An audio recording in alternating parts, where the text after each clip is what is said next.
The living Christ, the testimony of the apostles, the Church of Jesus Christ of Latter-day Saints. As we commemorate the birth of Jesus Christ 2 millennia ago, we offer our testimony of the reality of his matchless life and the infinite virtue of his great atoning sacrifice. None other has had so profound an influence upon all who have lived and will yet live upon the earth. He was the great Jehovah of the Old Testament, the Messiah of the New. Under the direction of his Father, he was the creator of the earth. All things were made by him, and without him was not anything made that was made. Though sinless, he was baptized to fulfill all righteousness. He went about doing good, yet was despised for it. His gospel was a message of peace and goodwill. He entreated all to follow his example. He walked the roads of Palestine, healing the sick, causing the blind to see, and raising the dead.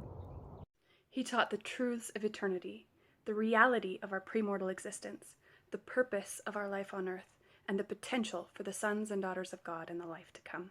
He instituted the sacrament as a reminder of his great atoning sacrifice.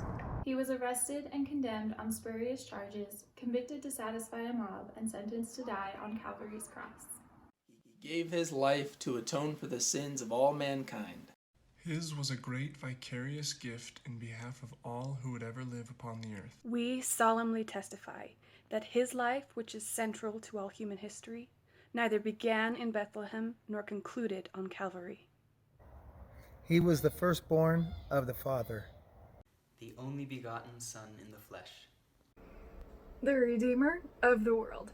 He rose from the grave to become the first fruits of them that slept. As a risen Lord, he visited among those he had loved in life. He also ministered among his other sheep in ancient America. In the modern world, he and his Father appeared to the boy Joseph Smith, ushering in the long-promised dispensation of the fullness of times. Of the living Christ, the prophet Joseph wrote, His eyes were as a flame of fire. The hair of his head was white like the pure snow. His countenance shone above the brightness of the sun. And his voice was as the sound of the rushing of great waters.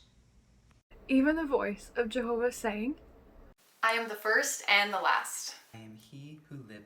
I am he who was slain. I am your advocate with the Father. Of him the prophet also declared, and now, after the many testimonies which have been given of him, this is the testimony last of all which we give of him, that he lives. For we saw him, even on the right hand of God, and we heard the voice bearing record that he is the only begotten of the Father. That by him and through him and of him the worlds are and were created. And the inhabitants thereof are begotten sons and daughters unto God. We declare, in words of solemnity, that his priesthood and his church have been restored upon the earth, built upon the foundation of apostles and prophets, Jesus Christ himself being the chief cornerstone. We testify that he will someday return to earth. And the glory of the Lord shall be revealed, and all flesh shall see it together. He will rule as King of kings and reign as Lord of lords, and every knee shall bend and every tongue shall speak in worship before him. Each of us will stand to be judged of him, according to our works and the desires of our hearts. We bear testimony as his duly ordained apostles that Jesus is the living Christ, the immortal Son of God. He is the great King Emmanuel, who stands today on the right hand of his Father. He is the light, life, and hope of the world. His way is the path that leads to happiness in this life, and eternal life in the world to come. God be thanked for the matchless gift of his divine Son.